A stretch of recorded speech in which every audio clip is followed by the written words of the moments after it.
صفحہ نمبر 98 جاری ہے۔ خیر و شر کا جو مذہبی برتاؤ اور سلوک اسلام میں موجود ہے، اقبال کا نظریہ بالکل اس سے ملتا جلتا ہے۔ تعلیمات اسلامی کے مطابق خیر و شر دونوں کو من جانب اللہ قرار دیتے ہوئے بھی خدا کو رحیم و کریم اور رب غفور ماننا ضروری ہے۔ اس میں بھی یہ نکتہ پوشیدہ ہے کہ خیر و شر ایک دوسرے کے متضاد ہوتے ہوئے بھی ایک دوسرے کے لیے ناگزیر ہیں۔ اقبال دنیا کو مکمل طور پر خیر سمجھتے ہیں اور نامکمل طور پر شر۔ ان کے نزدیک خیر کا تصور یہ ہے کہ زندگی اپنے لامحدود امکانات کو ظاہر کرتی رہتی ہے اور خوب سے خوب تر کی جانب ارتقاء کا سفر اختیار کیے ہوئے ہے۔ اس لیے اقبال کا تصور خیر و شر کہیں بھی اسلام سے متصادم نظریات کا سراغ نہیں ملتا۔ اس لیے اقبال کا تصور خیر و شر میں کہیں بھی اسلام سے متصادم نظریات کا سراغ نہیں ملتا۔ اقبال کا تصور ابلیس۔ سچ تو یہ ہے کہ اقبال نے اپنے تمام تصورات کی طرح تصور ابلیس بھی مغربی مفکرین سے متاثر ہونے اور ان چشموں سے سراب ہونے کے باوجود واضح طور پر قرآن کریم سے متاثر نظر آتے ہیں۔ مغربی مفکرین میں اقبال ملٹن سے زیادہ گولٹے کے زیادہ قریب نظر آتے ہیں۔ اس سلسلے میں خلیفہ عبدالحکیم فکر اقبال میں فرماتے ہیں، اقبال کے ہاں ابلیس کا تصور اس کے فلسفہ خودی کا ایک جزو لانفک ہے۔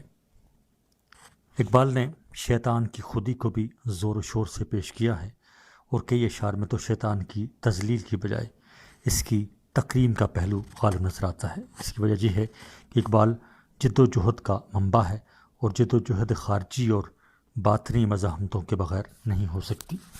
اقبال نے ابلیس کے قرآنی تصور کو پورے طور پر پیش نظر رکھا ہے اور پھر اس سے دیگر نتائج اخذ کیے ہیں۔ انہوں نے اپنے کلام میں شیطان کے متعلق جو کچھ فرمایا ہے اس کی تفصیل یہ ہے۔ نمبر 1، پیام مشرق میں 2 نظمیں اغوائے آدم اور انکار ابلیس لکھی ہیں۔ دراصل یہ دونوں نظمیں تسخیر فطرت کے ذیلی عنوانات ہیں۔ انکار ابلیس میں ابلیس کے افکار اور اس کے مواخر آمیز اقوال نقل کیے گئے ہیں، جبکہ اغوائے آدم میں آدم کے حبوط کی ولولہ انگیز کیفیت نظم کی ہے۔ اقبال آدم کے مسلسل عروج کے قائل ہیں اور حبوط آدم کے واقعہ کو وہ انسان کی بے پناہ ترقیوں کا باعث قرار دیتے ہیں۔ اس نظم میں انسان کی تخلیق اور اس کی شخصیت میں شیطان کے حصے کو اس طرح بیان کیا گیا ہے جو تمام مذہبی کتابوں اور صحیفوں میں موجود ہے، لیکن جہاں اقبال نے شیطان کے کردار کو ایک عجیب و غریب، منفرد اور ڈرامائی انداز میں نظم کیا ہے۔ صفحہ نمبر 99۔ 2، جاوید نامہ میں 3 مقامات پر ابلیس و شیطان کا خصوصی ذکر ہے۔ ایک مقام فلک قمر ہے جہاں اہرمن زرتشت کو نبوت کے خلاف دلائل دیتا ہے اور منصب نبوت کا دفاع کرتا ہے۔ دوسرا مقام فلک کے مشتری ہے جہاں اقبال خواجہ اہل فراق ابلیس سے ملاقات کا حال بیان کرتے ہیں۔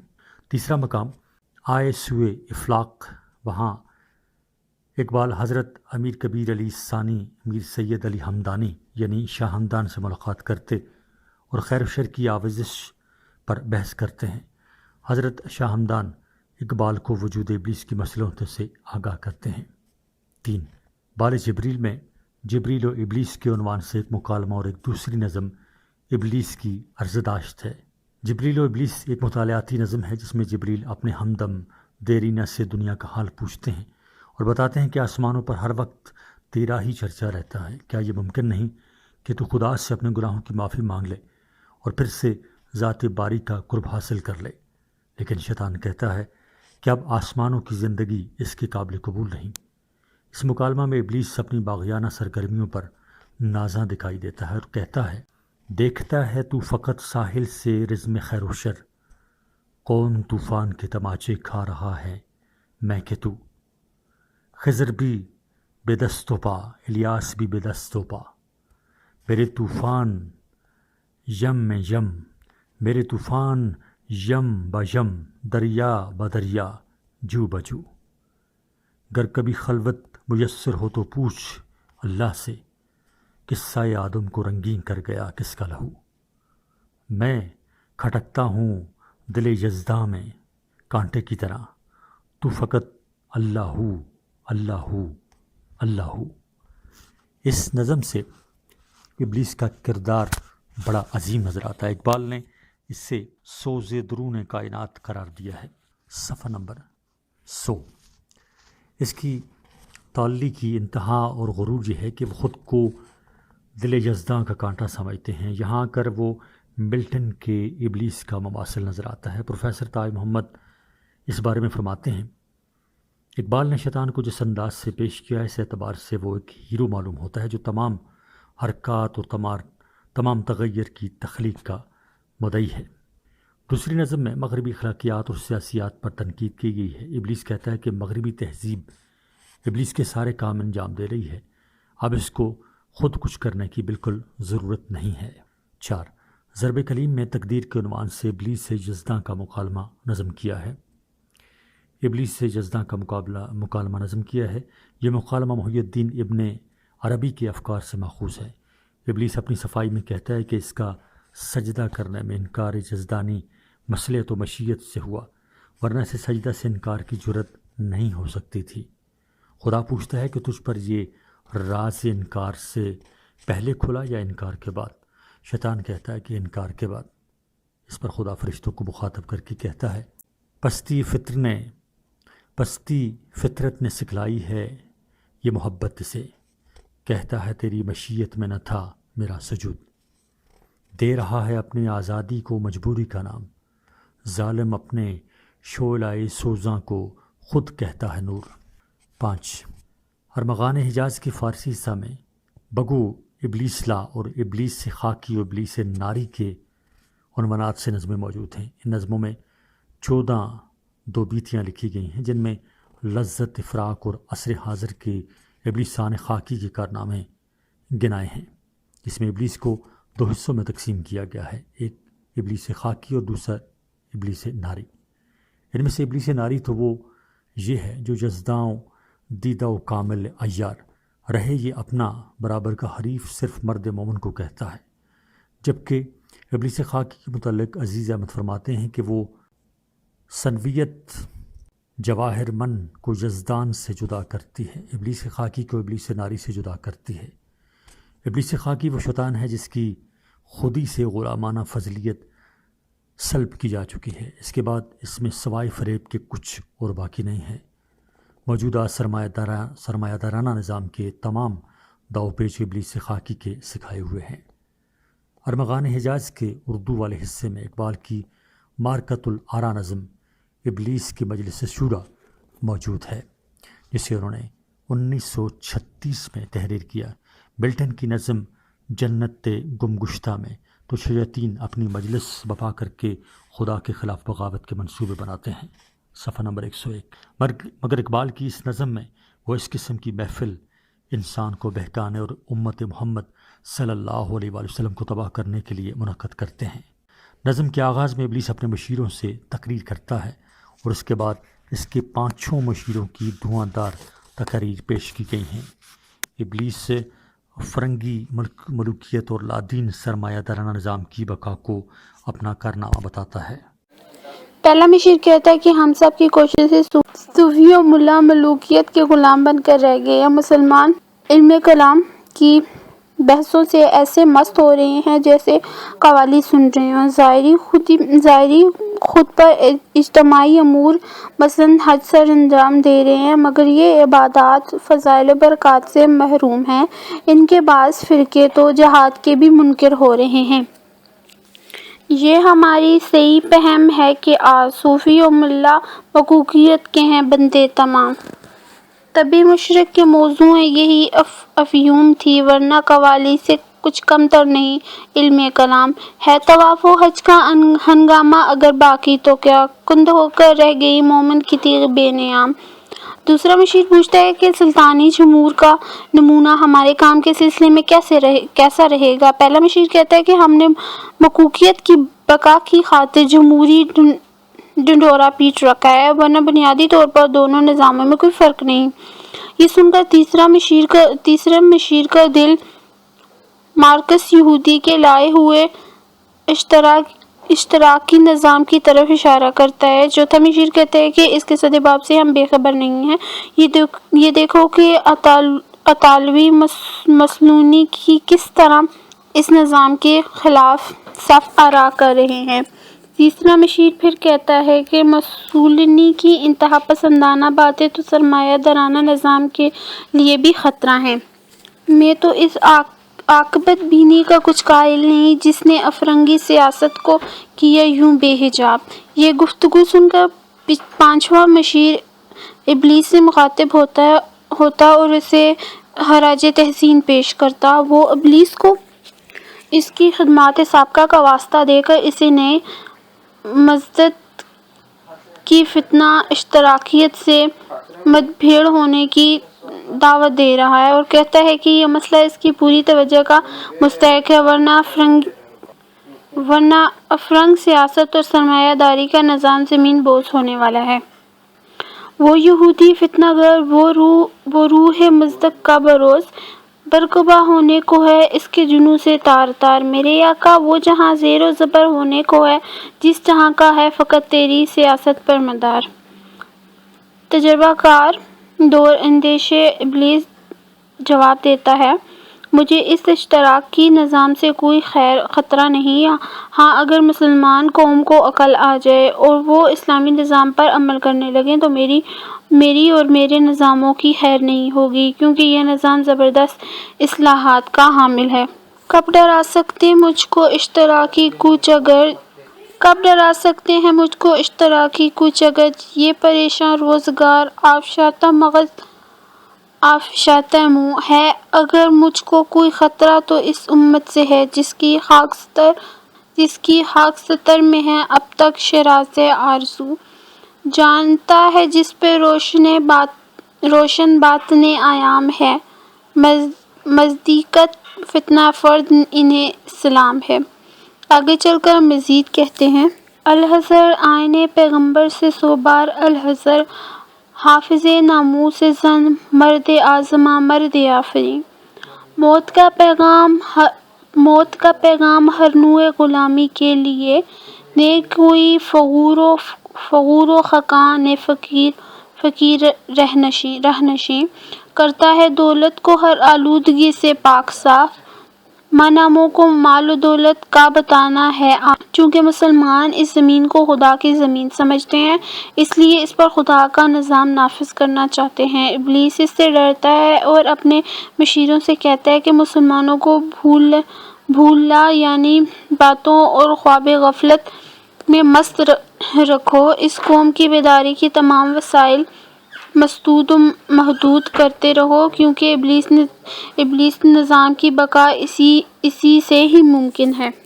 اس سے بڑھ کر اور کیا فکر و عمل کا انقلاب، بادشاہوں کی نہیں اللہ کی ہے یہ زمین، ہے یہی بہتر الہیات میں الجھا رہے، یہ کتاب اللہ کی تاویلات میں الجھا رہے۔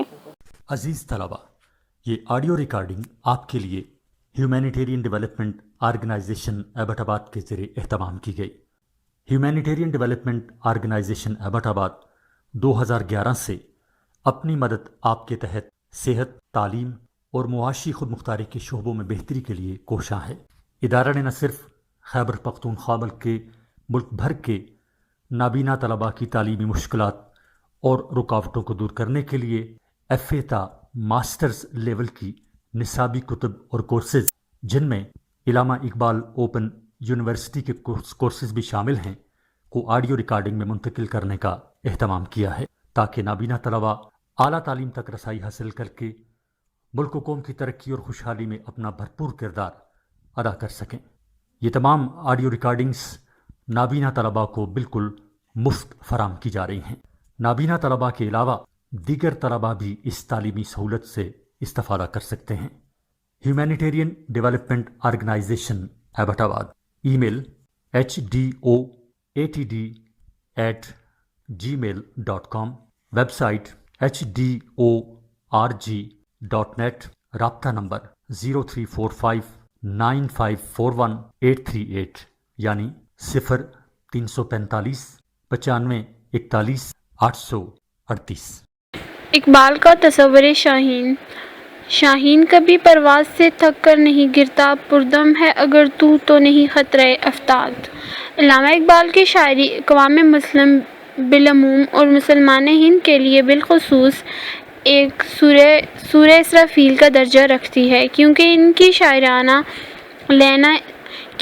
کی شاعرانہ لے نے ہی مسلمانوں کے اندر جوش و جذبہ بیدار کر دیا، جس کے ذریعے انہوں نے مصائب کے بت سے ٹکرا کر ان کو اپنی سعی و ہمت کے ذریعے پاش کر دیا۔ اقبال نے اپنی شاعری کے ذریعے مسلمانوں کے سینوں میں ایمان ابراہیمی پیدا کرنے کے بعد خودی و فکر کے وہ چراغ جلا دیے جس کی روشنی میں بھٹکے ہوئے آہو ایک بار پھر سوئے حرم روانہ ہوئے اور ویران دلوں میں ایک بار پھر شورش محشر پیدا ہو گیا۔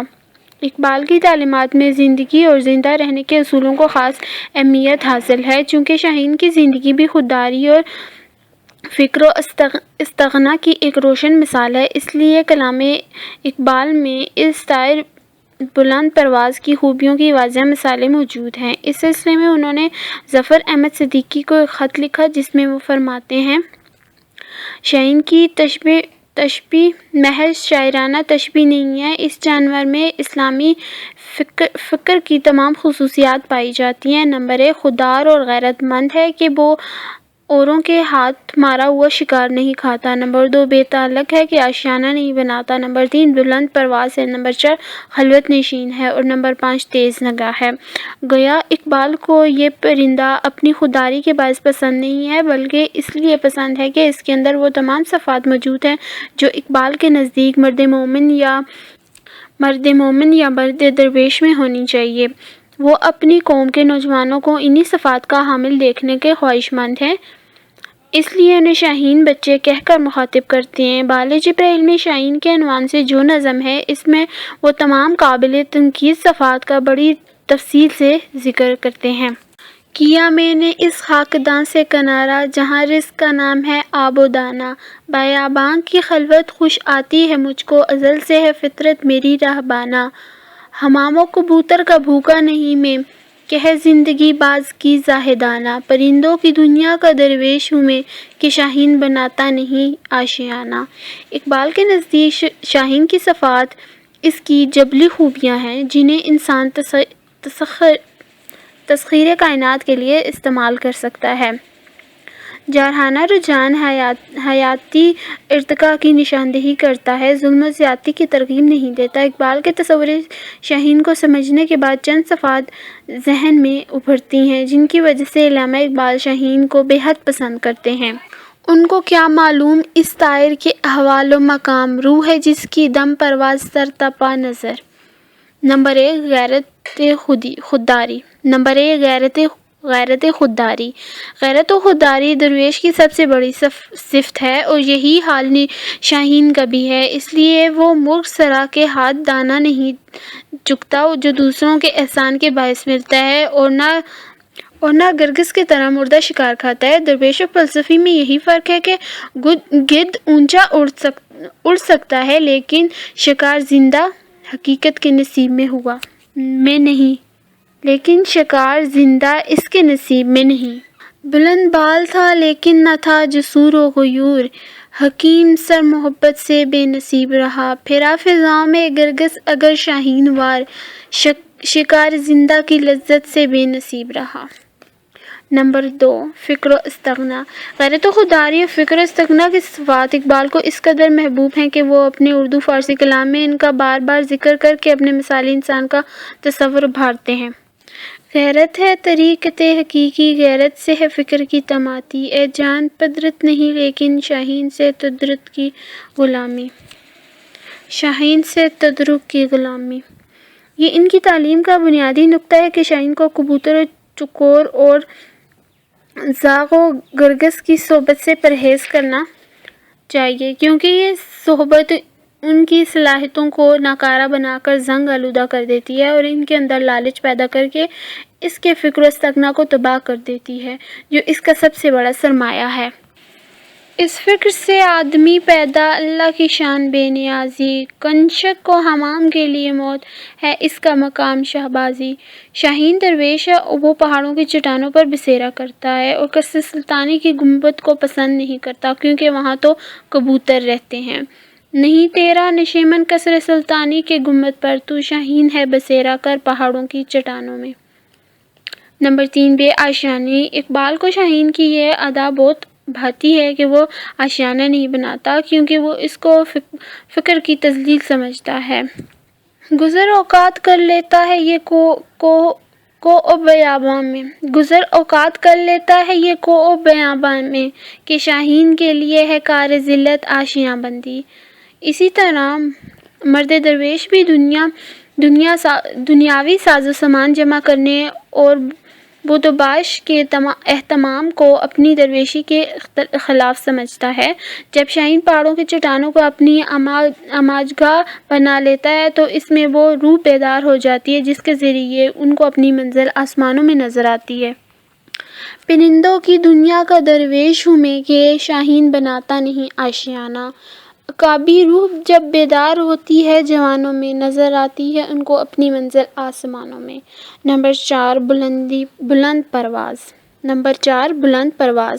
اقبال کو شاہین کی بلند پروازی اس لیے پسند ہے کہ یہ اس کے عزائم کو نئے نئے امکانات سے روشناس کرتی ہے۔ اسی طرح مرد درویش کی بلند ہمتی اور مقاصد آفرینی کائنات کے نئے نئے گوشوں کو اس کے سامنے لاتی ہے اور اسے اعلیٰ سے اعلیٰ ہدف کو تسخیر کرنے کی ترغیب دیتی ہے۔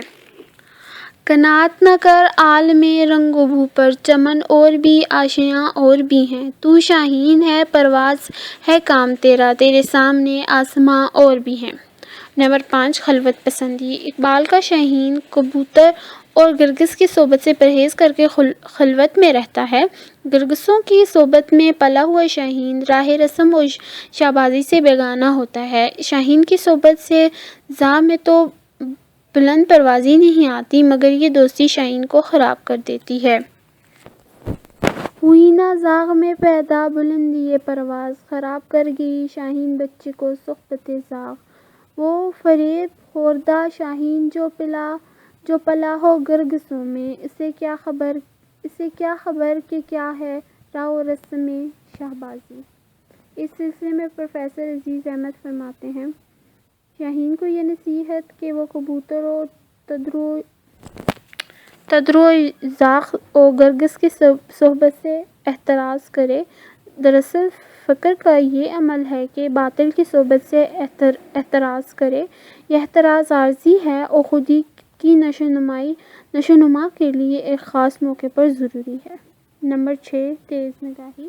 اقبال کو شاہین کی تیز نگاہی اس لیے پسند ہے کہ یہ مرد مومن کی بصیرت کی علامت ہے۔ شاہین کی وسعت پرواز اس کی نگاہوں کو وسعت بخشتی ہے اور دنیا کے مظاہر اس کی پرتجسس آنکھوں پر اس طرح کھل جاتے ہیں جیسے مرد مومن کی نگاہ کے سامنے حیات و کائنات کے اسرار واہ ہو جاتے ہیں۔ دوسرے پرندوں کو بھلا ان مقامات کا کیا پتہ جو فضائے نیلگوں کے پیچ و خم میں چھپے ہوں۔ لیکن اے شہباز، یہ مرغان صحرا کے اچھوت ہیں، فضائے نیلگوں کے پیش و خم سے بے خبر۔ ان کو کیا معلوم اس طائر کے احوال و مقام، روح ہے جس کی دم پرواز سر تا پا ہے۔ نمبر 7، سخت کوشی۔ شاہین کی سخت کوشی کی صفت بھی اقبال کو محبوب ہے۔ وہ اپنی قوم کے نوجوان میں بھی وہ اس خوبی کو دیکھنے کے خواہاں ہیں تاکہ وہ زندگی کی دشواریوں کو خاطر میں لائے بغیر اپنے نسب العین تک پہنچنے کی کوشش کر سکیں۔ ایک بوڑھا عقاب اپنے بچوں کو وہ نصیحت کرتا ہے جو اقبال اپنی قوم کے نوجوانوں کو کرنا چاہتے ہیں۔ بچہ شاہین سے کہتا تھا عقاب سالخورد، اے تیرے شہپر پہ آساں رفعت چراغ پریں، ہے شباب اپنے لہو کی آگ میں جلنے کا نام سخت کوشی سے ہے تلخ زندگانی انگ بین۔ اقبال کی تعلیم یہ ہے کہ عزم و ہمت کی بدولت ہی زندگی بامعنی بنتی ہے۔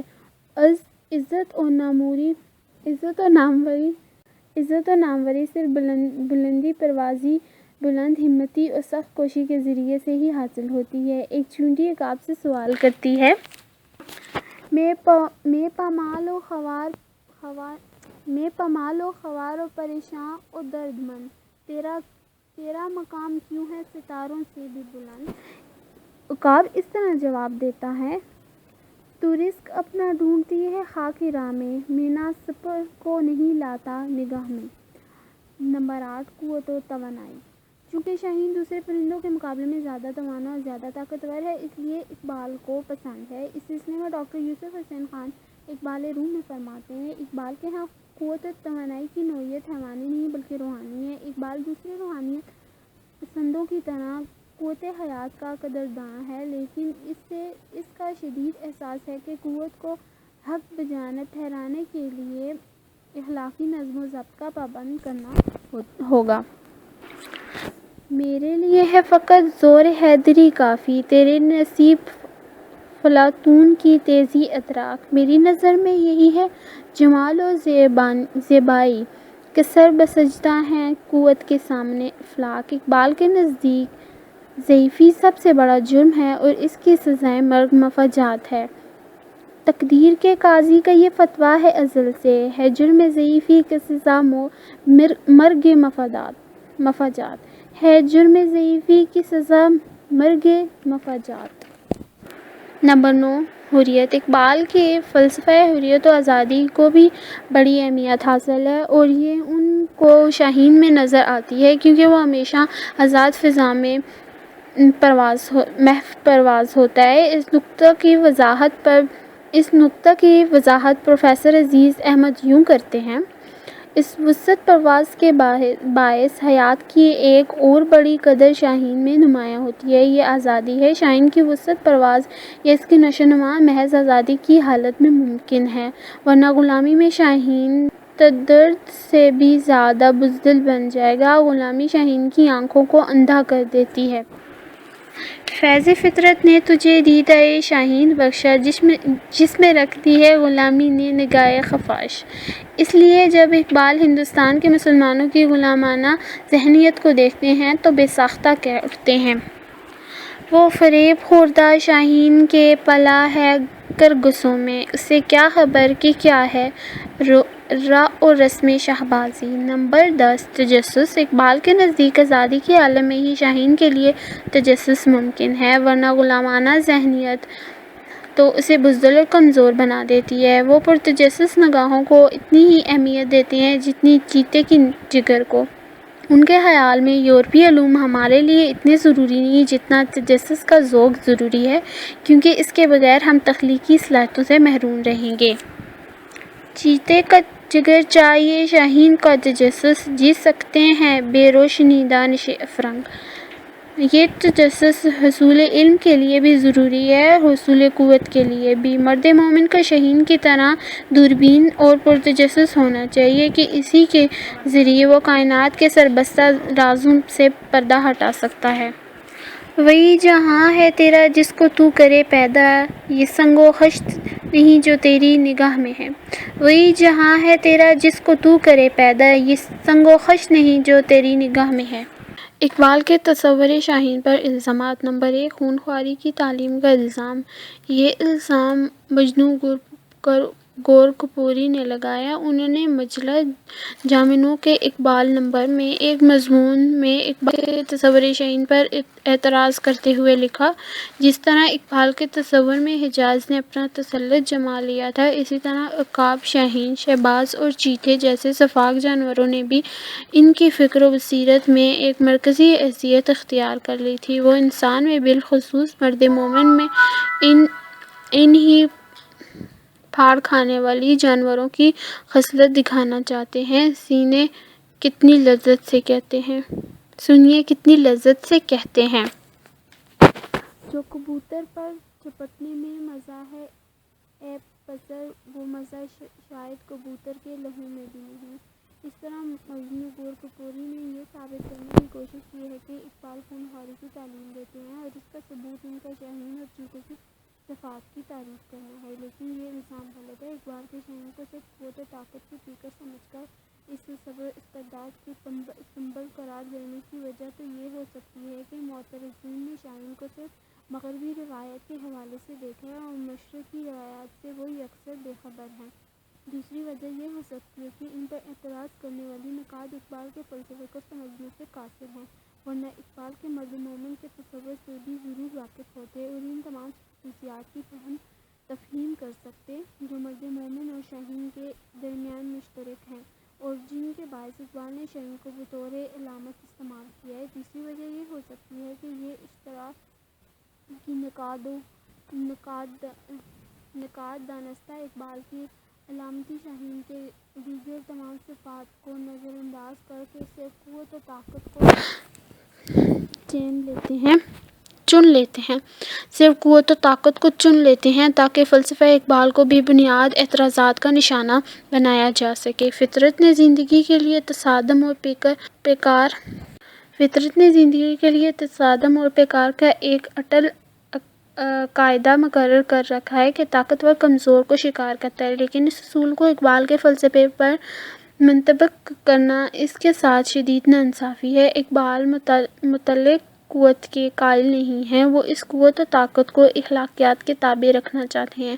ان کے فلسفے میں قوت و توانائی کا تصور حیوانی نہیں بلکہ روحانی ہے۔ وہ اچھی طرح سمجھتے ہیں کہ اگر قوت کو اخلاقی نظم و ضبط کا پابند نہ کیا جائے تو یہ قوت زندگی کے لیے سراپا شر بن سکتی ہے۔ چنانچہ ان کے ہاں قوت عیب نہیں ہنر بن جاتی ہے کہ یہ کمزوریوں کو طاقتور بناتی ہے اور کبوتر کو شکار کرنے کے بجائے ان کے تن نازک میں شاہین کا جگر پیدا کرتی ہے۔ اقبال قوت کو خون ریزی کے لیے نہیں، سخت کوشی کے لیے استعمال کرتے ہیں، اس لیے وہ کبوتر کے لہو پر جھپٹنے کے مزے کو ترجیح دیتے ہیں۔ یہ پلٹنا جھپٹنا پلٹ کر جھپٹنا کمزوروں کی زندگی پر چھاپا مارنے کی غرض سے نہیں بلکہ یہ تو لہو گرم رکھنے کا ایک بہانہ تاکہ باطل قوتوں سے پنجہ آزمائی کے لیے اپنے آپ کو ہر وقت تیار رکھا جائے۔ پلٹنا جھپٹنا پلٹنا پلٹ کے جھپٹنا لہو گرم رکھنے کا ہے ایک بہانہ۔ اقبال کا شاہین صرف طاقت اور قوت کے مظہر کے طور پر استعمال نہیں ہوا ہے، لیکن وہ ان تمام صفات کا مظہر ہے جو اقبال کے خیال میں مرد مومن کی صفات ہیں۔ ان میں سے ایک صفت طاقت اور قوت کی بھی ہے جو دوسری صفات کے ساتھ مل کر خیر اور تعمیر کا ذریعہ بنتی ہے، ظلم، جبر اور استبداد کا نہیں۔ اسی صفت کو دوسری صفات سے علیحدہ کر کے دیکھنا ہے اور اس پر اعتراض کرنا فکری بددیانتی تو ہو سکتی ہے، کسی مثبت انداز فکر کی دلیل نہیں کہی جا سکتی۔ دو، فاشزم کا الزام۔ یہ الزام ڈاکٹر اختر حسین رائے پوری نے لگایا ہے۔ انہوں نے اپنے مضمون ادب اور زندگی میں لکھا ہے، اقبال فاشیت کا ترجمان ہے جو در حقیقت زمانہ حال کی جدید سرمایہ داری کے سوا کچھ نہیں۔ اقبال ایک قوم کو ہی نہیں بلکہ اس قوم کے ایک خاص طبقے کو مخاطب کرتا ہے، یہ طبقہ نوجوانوں کا ہے۔ اس طرح وطنیت کا مخالف ہوتے ہوئے بھی اقبال قومیت کا اس طرح قائل ہے جس طرح مسولینی۔ اگر فرق ہے تو صرف اتنا کہ ایک کے نزدیک قوم کا مفہوم نسلی ہے اور دوسرے کے نزدیک مذہبی۔ فاشسٹوں کی طرح وہ بھی جمہوریت کو حقیر سمجھتا ہے۔ اس الزام کے ثبوت کے لیے اختر حسین آگے چل کر اقبال کی اس نظم کو پیش کرتا ہے جو اقبال نے بال جبری میں مسولینی کے عنوان سے لکھی ہے۔ اس نظم کو بنیاد بنا کر وہ کہتا ہے کہ اقبال کو اپنے خواب کی تعبیر اطلونی فسطائیت میں نظر آتی ہے اور جوش میں آ کر وہ رومتے الکبریٰ کو مخاطب کر کے اپنی نظم مسولینی میں یوں گا۔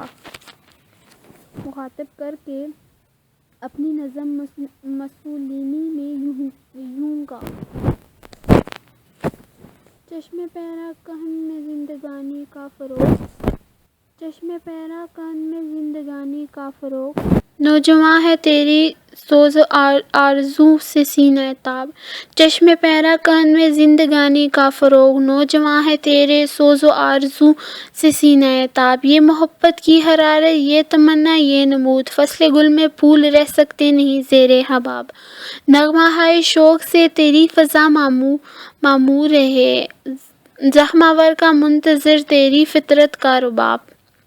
فیض یہ کس کی نظر کا ہے، کرامت کس کی ہے، وہ کہ ہے جس کی نگاہ مثل شعاع آفتاب۔ یہ حقیقت روز روشن کی طرح عیاں ہے کہ مسولینی نے اطالیہ کی پرانی عظمت بحال کرنے کے لیے اپنی قوم میں بیداری کی ایک نئی روح پھونکنے کی کوشش کی اور یہ اس کوششوں کا نتیجہ تھا کہ اس کے ملک کے عوام غفلت سے بیدار ہو گئے۔ یہ تمام عمل اقبال کے لیے بڑا خوش کن اور پسندیدہ تھا، کیونکہ وہ ہر ایسی تحریک کے حامی تھے جو کسی قوم کی بیداری کا باعث بن سکتی ہے۔ یہی وجہ ہے کہ انہوں نے مسولینی کو اس کی جدوجہد پر مبارکباد دی، خود اس سے ملنے کے لیے اٹلی گئے اور اس کی تاریخ میں مندرجہ ذیل نظم لکھی جو بنائے اعتراض بنی۔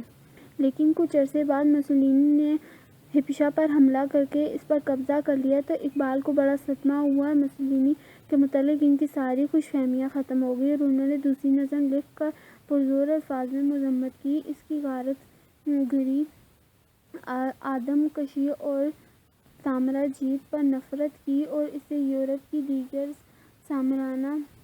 سامراجی رہنماؤں کی صفت میں جگہ دی جہاں وہ اپنی چیرہ دستیوں پر پردہ ڈالنے کے لیے اپنی مشرقی اور مغربی حریفوں سے کہتا ہے: کیا زمانے سے نرالا ہے مسولینی کا جرم؟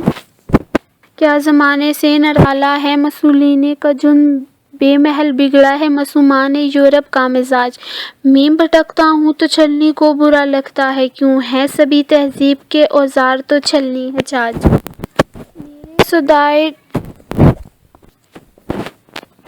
میرے سودائے مکوکیت کو ٹھکراتے ہو تم نے کیا توڑے نہیں کمزور قوموں کے زجاج۔ آل سیزر چوپنے کی یاد یاری میں رہے اور تم دنیا کے بنجر بھی نہ چھوڑو بے خراج۔ تم نے لوٹے بے نوا صحرا نشینوں کے خیام، تم نے لوٹے کشت دہان، تم نے لوٹے تخت و تاج۔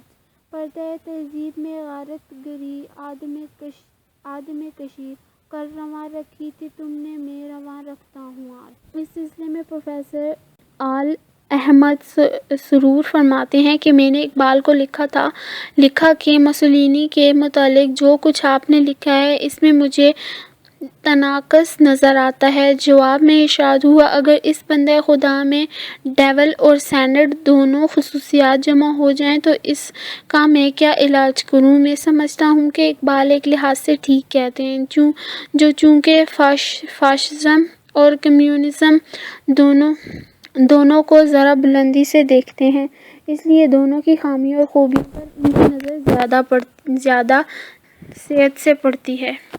در حقیقت فاشزم ایک ایسا عمل ہے جس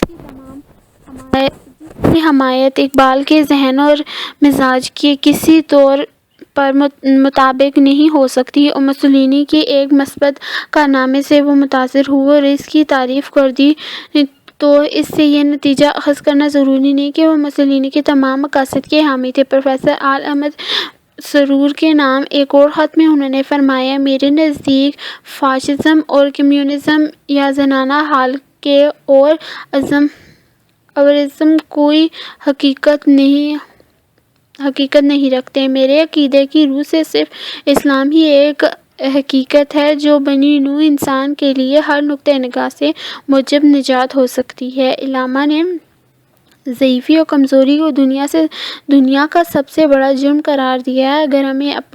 اگر ہمیں ایک بامرد اور باآبرو زندگی بسر کرنی ہے تو اس کی اولین شرط یہ ہے کہ ہم اپنے آپ کو ہر لحظے قوی سے قوی تر بناتے جائیں اور ہر حادثہ ناگہانی اور ہر بلائے آسمانی کا مقابلہ کرنے کے لیے ہمہ وقت مستعد رہیں، ورنہ ہمارے جینے اور مرنے کی قطعاً کوئی فرق نہیں۔ افسوس صد افسوس کہ شاہین نہ بنا تو دیکھے نہ تیری آنکھ نے فطرت کے اشارات۔ تقدیر کے قاضی کا یہ فتویٰ ہے ازل سے، ہے جرم ضعیفی کی سزا مرگ مفاجات۔ صفحہ نمبر 114 اقبال کا تصور عورت۔ جدید اردو شاعری میں غالباً حالی اور اقبال دو ایسے شاعر ہیں جن کے ہاں غزلوں میں صنفی آلودگی اور یانیت اور سطحیت نہیں ملتی، بلکہ اس کے برخلاف عورت کے مقام و احترام اور اس کی حیثیت عرفی کو بحال کرنے میں ان دونوں کا بڑا ہاتھ نظر آتا ہے۔ عورت ایک محبوبہ کے روپ سے نکل کر ایک ماں، ایک بہن، ایک بیوی اور ایک بیٹی کی معزز حیثیت میں نمودار ہوئی۔ یہ عورت کی وہ مقدس حیثیت تھی جو شاعری میں حالی اور اقبال نے متعارف کرائی۔ اقبال نے اپنی کئی تصانیف مثلاً رموز بے خودی، جاوید نامہ، ضرب کریم، بانگ ذرا اور ارمغان اعجاز میں عورت کے موضوع پر بڑے مدلل انداز میں اپنے خیالات کا اظہار کیا ہے، لیکن اقبال کے تصور عورت پر بحث کرنے سے پہلے ہم آزادی نسواں کے مغربی تصور پر روشنی ڈالتے ہیں۔ آزادی نسواں کا مغربی تصور ایک طویل عرصے تک دیگر معاشروں کی طرح مغرب میں بھی عورت کو کسی قسم کا کوئی معاشرتی حق حاصل نہیں تھا اور اس کی حیثیت مرد کے غلام کی سی تھی۔ اس کے رد عمل کے طور پر وہاں آزادی نسواں کی تحریک شروع ہوئی اور اس کی بنیاد مرد و زن کی مساوات پر رکھی گئی۔ اس کا مطلب یہ تھا کہ زندگی کے ہر میدان میں عورت کو مرد کے شانہ بشانہ لایا جائے۔ چنانچہ معیشت، سیاست وغیرہ سب میں عورت کو بھی ان تمام ذمہ داریوں کا حقدار گردانا گیا جو اب تک صرف مرد پوری کرتا تھا۔ ساتھ ہی عورت کو وہ تمام حقوق بھی حاصل ہو گئے جو مرد کو حاصل تھے۔ اس بات کو آزادی نسواں یا مساوات مرد و زن کا نام دیا گیا۔ اس کا نتیجہ اس بے بنیاد آزادی کی صورت میں برآمد ہوا کہ عورت تمام فطری اور اخلاقی قیود سے آزاد ہو گئی۔ نمبر 2، اسلامی تعلیمات۔ عورت اور مرد کی مساوات کا نظریہ سب سے پہلے اسلام نے پیش کیا اور اس طرح عورت کو مرد کی اس غلامی سے نجات دلا دی جس میں وہ صدیوں سے جکڑی ہوئی تھی۔ اس مساوات کی بنیاد قرآن مجید کی تعلیم پر ہے جس میں فرمایا گیا ہے، تم یعنی مرد ان کے یعنی عورتوں کے لیے لباس ہو اور وہ تمہارے لیے لباس ہیں۔ اس طرح گویا ان مختصر الفاظ میں عورت اور مرد کی رفاقت کو تبدن کی بنیاد قرار دیا گیا ہے اور انہیں ایک دوسرے کے لیے ناگزیر بتاتے ہوئے عورت کو بھی تمدنی طور پر وہی مقام دیا گیا ہے جو مرد کو حاصل ہے۔ صفحہ نمبر 115۔ اس کے بعد حضرت محمد صلی اللہ علیہ وسلم نے خطبہ حجۃ الوداع میں فرمایا، عورتوں کے معاملے میں خدا سے ڈرو، تمہارا عورتوں پر حق ہے اور عورتوں کا تم پر حق ہے۔ قرآن کریم نے مرد کو عورت پر نگرانی اور قوامیت کو فوقیت دی ہے اور اس لیے اسلام نے ہی عورت کو یہ عظمت بخشی ہے کہ جنت ماں کے قدموں تلے ہے۔ گویا کچھ باتوں میں اگر مرد کو فوقیت حاصل ہے تو تخلیقی فرائض میں عورت کو بھی فوقیت حاصل ہے۔ اقبال کا نظریہ۔ عورت کے بارے میں اقبال کا نظریہ بالکل اسلامی تعلیمات کا عکس ہے۔ وہ عورت کے لیے وہ طرز زندگی پسند کرتے ہیں جو اسلام کے ابتدائی دور میں تھی۔ رموز بے خودی 1918 میں شائع ہوئی۔ اس میں پہلی بار علامہ کے ان خیالات سے آگاہی ہوتی ہے جو وہ ایک صحیح مسلمان عورت کے بارے میں رکھتے ہیں۔ اقبال کے نزدیک ایک عورت کا اہم ترین منصب ماں ہے کیونکہ اس پر نسل انسانی کی بقا کا انحصار ہے۔ وہ نسلیں جو عدم سے ابھی وجود میں نہیں آئیں ان ماؤں ہی کے طفیل وجود میں آئیں گی اور انہی کے آغوش شفقت میں پرورش پا کر قوم کا سرمایہ افتخار بنیں گی۔ اقبال کی نظر میں عورت کی عظمت کا راز اس کے فرض عمومت میں پوشیدہ ہے۔ معاشرتی اور سماجی زندگی میں ماں کو مرکزی حیثیت حاصل ہے۔ جس قوم کی مائیں بلند خیالی، عالی ہمت اور شائستہ و مہذب ہوں گی اس قوم کے بچے یقیناً اچھا معاشرہ تعمیر کرنے میں کامیاب ہوں گے۔ مغربی تمدن کی اقدار عالیہ کو اس لیے زوال آ گیا کہ وہاں عورت کی آزادی کے نام پر جذبہ امومت سے بھی محروم ہوتی چلی جا رہی ہے۔ کوئی پوچھے حکیم یورپ سے، ہندو جو نہ ہیں جس کے حلقہ باغوش، کیا یہی ہے معاشرت کا کمال، مرد بیکار وزن تہی آغوش۔ عورت کو چاہیے کہ فرض امومت کی ادائیگی میں اپنی پوری صلاحیتیں صرف کر دے کہ اس کی خودی کا استحکام اسی کے ذریعے سے ہوتا ہے۔ اقبال امومت کو ایک رحمت سمجھتے ہیں اور فرماتے ہیں کہ اس کو نبوت سے نسبت حاصل ہے۔ اس فطری راستہ کو چھوڑ کر عورت جب بھی کوئی دوسرا راستہ اختیار کرے گی گمراہی کا شکار ہو جائے گی۔ انسانی زندگی کے دریا کا سارا جوش و خروش، اس کی تندہی اور تیزی، اس کا بہاؤ اور روانی اور اس کے موج و گرداب سب امومت کا مرہون منت ہے۔ اگر مائیں نہ ہوں، اگر ان کی مامتا نہ ہو تو زندگی کا بہتا دریا تھم جائے۔